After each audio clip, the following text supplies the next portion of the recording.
বিজেপির রাজ্য সভাপতি দিলীপ ঘোষের উপর হামলার প্রতিবাদে নদিয়া জুড়ে চলছে বিজেপির বিক্ষোভ কর্মসূচি। তারই প্রভাব দেখা গেল নদিয়ার শিমুরালীতে।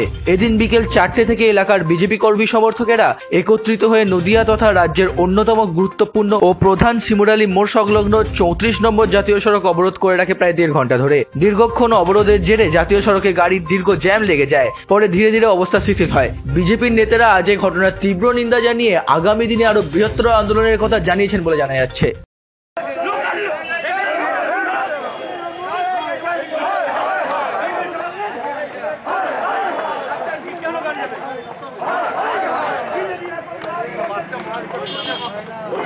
বলছি যে এখানে পঞ্চায়েতের সামনে গিয়ে গাড়িটা দাঁড়াবে আমাদের লোক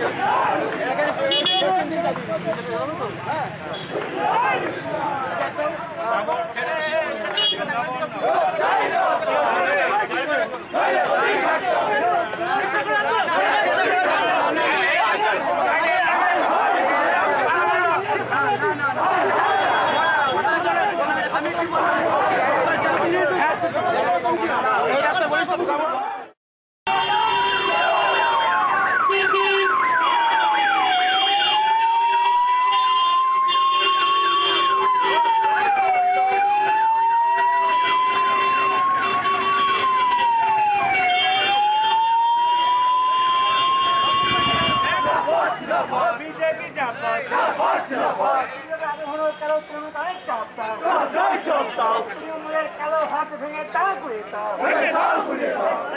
কালো হাত ভেঙে তাও করে দাও। বন্দে মাতরম, বন্দে মাতরম, বন্দে মাতরম, বন্দে মাতরম।